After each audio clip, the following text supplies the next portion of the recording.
Bonjour, dans cette vidéo, je développe pour vous les 12 points des vérifications techniques que vous avez à faire le jour du plateau. Et comme chaque moto est différente, j'ai décidé de vous faire une vidéo sur toutes les motos qui existent en auto-école. Et pour ça, je remercie la concession Team de l'Étang de m'avoir prêté une Yamaha MT-07, une Kawasaki ER6, une Honda CB 650F et une Honda CB 500F. Et je remercie aussi la concession Espace Moto à Saint-Cyr-sur-Loire de m'avoir prêté une Suzuki SV650 et une Gladus. Et j'ai bien évidemment aussi ma fidèle Yamaha 600XJ, ce qui nous fait un total de 7 motos. Dans cette vidéo, on va faire les vérifications sur la Yamaha 600XJ et à la fin de cette vidéo, je vous expliquerai comment voir la vidéo sur votre moto. Allez, c'est parti! On commence tout de suite avec les 4 points sur les commandes. Point numéro 1, la mise en marche du moteur. Vous devez indiquer que tous les témoins d'alerte sont bien éteints une fois que le moteur est en marche.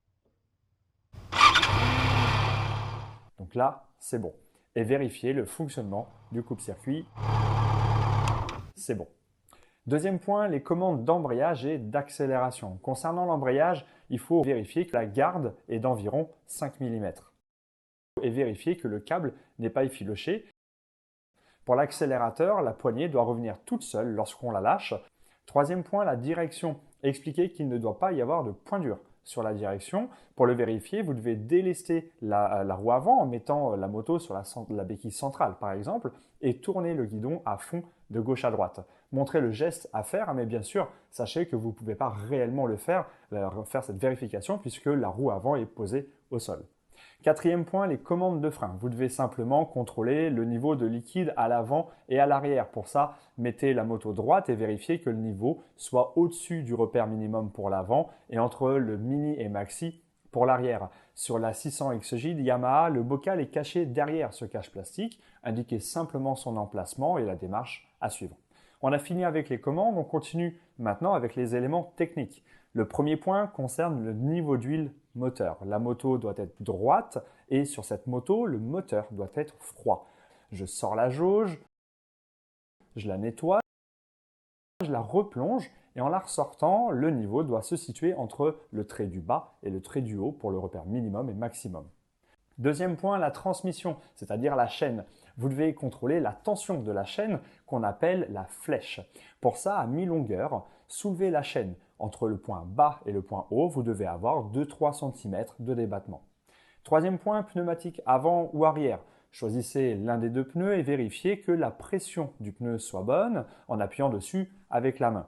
La bande de roulement ne possède pas de corps étrangers comme des vis ou cailloux. Les sculptures sont suffisamment profondes et les flancs ne doivent pas présenter d'hernie ou déchirure.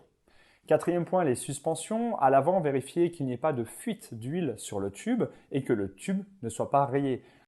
À l'arrière, indiquez où s'effectue le réglage de la suspension, c'est-à-dire à l'aide de cette bague que l'on tourne pour durcir ou assouplir la suspension en fonction de la charge sur la moto.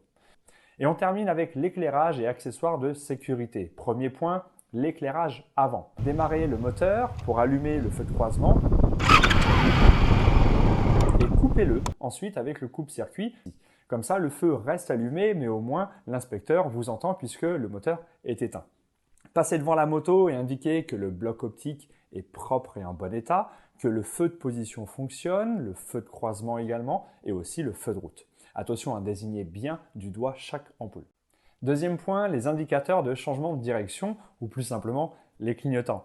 Mettez le contact, allumez le clignot gauche, indiquez qu'ils sont propres et en bon état et qu'ils fonctionnent à l'avant et à l'arrière. Et faites la même chose côté droit, ils sont propres, en bon état et ils fonctionnent. Troisième point, l'éclairage arrière et feu stop. Vérifiez que le feu arrière est propre et en bon état, que le feu rouge fonctionne, pareil pour l'éclairage de plaque. Et je n'oublie pas le feu stop avec le frein avant, là c'est bon, et le frein arrière. Ok. Quatrième et dernier point, les rétroviseurs et l'avertisseur sonore. Vérifiez le bon état et la propreté des rétroviseurs ainsi que leur bonne fixation. Et enfin, mettez le contact et actionnez le klaxon pour vérifier son fonctionnement. Voilà, vous savez maintenant tout ce qu'il y a à dire sur les vérifs à l'examen. Comme je vous en parlais au début de la vidéo, j'ai tourné une vidéo sur chaque moto disponible en moto-école. Pour la voir, il vous suffit tout simplement de cliquer dans le lien qui est dans la vidéo ou dans la description et je vous dis à tout de suite.